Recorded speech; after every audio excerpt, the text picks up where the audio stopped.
ભરૂચ ખાતે આજ રોજ બી ડિવિઝન પોલીસ મથક વિસ્તારમાં આવેલ શેરપુરા રોડ પર બદર પાર્ક સોસાયટીની પાછળથી ગૌવંશ કતલખાનું પકડાયું હતું। ભરૂચ ખાતે આજ રોજ બી ડિવિઝન પોલીસ મથક વિસ્તારમાં આવેલ શેરપુરા રોડ પર બદર પાર્ક સોસાયટીની પાછળથી ગૌવંશ કતલખાનું પકડાયું હતું। મળતી માહિતી મુજબ ગૌરક્ષા સમિતિ અને એનિમલ વેલફેર બોર્ડના કાર્યકરોને સદર કતલખાના બાબતે મળેલ માહિતી મુજબ તેમણે પોલીસને જાણ કરી હતી અને ત્યારબાદ પોલીસે બાતમી મુજબના સ્થળે રેડ કરતા કતલખાનું ઝડપાયું હતું। ઉલ્લેખનીય છે કે ભરૂચમાં ઘણા સમયથી ગેરકાયદેસર કતલખાના પકડાઈ રહ્યા છે।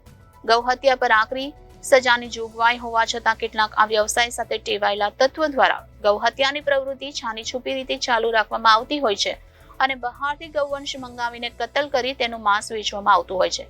બંધારણમાં ગાય વાછરડા અને વન્યજીવોનું રક્ષણ કરવાનું જણાવ્યું છે અને ગાયની હત્યા કરનારને 10 વર્ષની કેદની સજાની જોગવાઈ કરવામાં આવી છે। ગેરકાયદેસર રીતે ગૌમાંસનું વેચાણ કરતા વાહનના ચાલક સામે પણ કાર્યવાહી કરવામાં આવતી હોય છે અને તે વાહન જપ્ત કરવામાં આવતું હોય છે। એક માહિતી મુજબ ગુજરાતમાં ગૌ હત્યા પર આજીવન કેદની સજાની પણ જોગવાઈ કરવામાં આવનાર છે।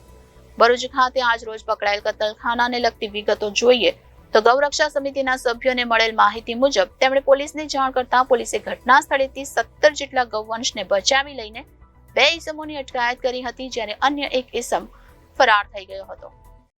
આજ રોજ અમને કામધેનુ ગૌરક્ષા સમિતિ અને એનિમલ વેલફેર બોર્ડના કાર્યકર્તાઓને માહિતી મળેલી કે ભરૂચ શહેરના જેબી મોડી બાગની પછાડીની દિવાલમાં આવી રીતના અસામાજિક તત્વો દ્વારા રોજ ગાયોનું કતલ કરવામાં આવે છે।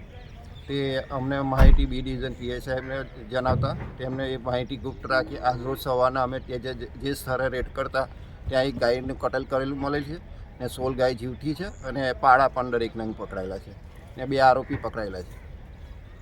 આ માહિતી ક્યારે તમને મળી? આ માહિતી અમને ગઈકાલે સવારના મળેલી ને અમે બપોરના બી ડિવિઝન પીએ સાહેબને કોન્ટેક્ટ કરતા એમને રૂબરૂ બોલાવી ને ગુપ્ત માહિતી રાખી સવારના રેડ કરવામાં આવી। કેટલા વાછરડાને ગાય હતા? 15 થી 16 ગાયોને વાછરડા છે અને પાડા છે। Reporter Viral Gohil, Janadesh news, Bharuch.